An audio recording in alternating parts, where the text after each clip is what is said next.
No. You never? I never been arrested, knock on wood. I've never been to jail. I have no record. Your father was, right? Yeah, he's still in prison. Yeah. Oh, he still is? Yeah, he's still in prison, yeah. For drugs? And drugs. I mean, he has like his last stint, he's doing a 10-year stint. He did, He's had multiple stints? oh yeah. Okay. He's been in and out of prison my whole life. Okay, yeah, my whole life. So yeah, it's crazy. It wasn't until I didn't talk to him for nearly 10 years. It was after the Cruz fight. He'd always call me throughout the years, and it's like, we have a collect call from inmate John Meese from Chillicothe Correctional Facility. You know, I'm like, I never let it. You have to like press 1 to accept it. Remember, I was going to rehab. It was after the Cruz fight because my knee was, I tore my knee in the fight, so I was going up to rehab, and it was a good like 30-minute drive. I said, whatever. I just accepted 1. Called and he's like, answered it, and that's the first time I've talked to him in 10 years, and he's like, hey man, he's like, man, I just want to, congratulate you being the world champion. He's all high strung, and he's high energy. And, I talked to him. It was like a 15-minute call. I got to talk to him that's the first time I talked to him really like that. And I'm probably my whole life, but, it was, nice. He said the guards got to let us, watch, because my Uncle Mike was in the same penitentiary as him. Wow. So that's Robert's, my boxing coach. That's both his brothers. They're in the same penitentiary. Wow. And, so they're like, yeah, the guards let, me and Uncle Mike, watch the fight. He goes, you sure did beat his ass. He goes, they let us watch the 4th round. They said that was the best part of the round. So let him watch the 4th round a little bit of the fight. And so I called, and that was it. So now, he'll call randomly. You know what I mean? Do you answer those calls? Yeah, I do. Yeah. You guys are good.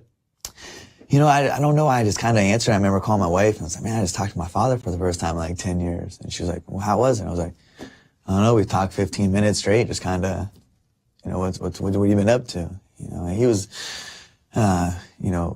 really strung out in drugs. We used to sell him drugs as teenagers. You know what I mean? Like that's, you used to? Oh yeah. Yeah. We used to go there and sell him drugs and, get high with them. He got one arm. He got his arm blew off when he was like 12. So we'd always think it would be cool taking our friends there and be like, we saw him a little eighth or whatever. And he'd roll it up with one arm. He'd roll the joint and put it in a stub and then smoke it. That's the kind of the people that we had around us, Wow. So it was. How'd his arm blow off? He was, climbing up a telephone wire, a big one, and was trying to steal the copper out of it to sell on the black market. And all his friends said that the line was dead. And they climbed up there about 150, 200 feet, and the line wasn't dead, grabbed a hold of it, and blew his arm off, burns all over his body, he ended up falling all the way down.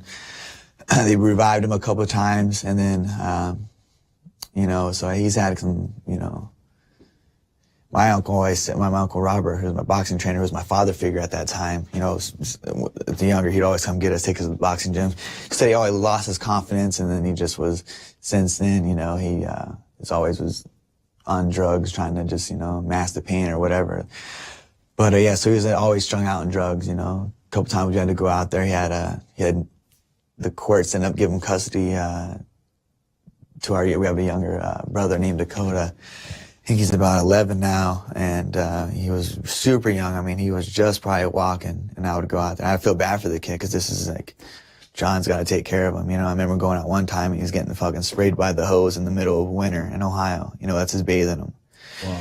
So I kind of felt obligated to go out there and like make sure that he was okay. And I'd bring him toys. Zach would too, but it was just one of those things, man. Like, he didn't live with your mom? No, it was so he had a different mom, but the courts give custody.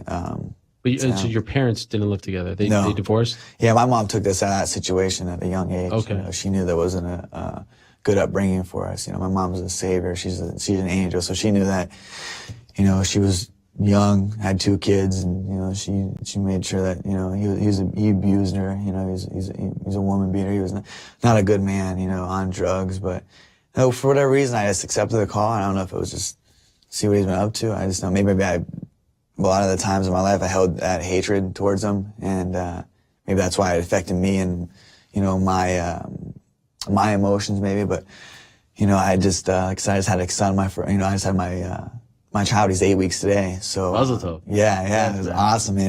So that really changed my whole entire life. And I just kind of feel bad for him. John, he never got to experience that. He never was there for us or any of his kids. He has a couple siblings, he was just never there for us. So it's like, as a blessing just to be able to be a father and be a child, or, to have a child. So yeah, that's that.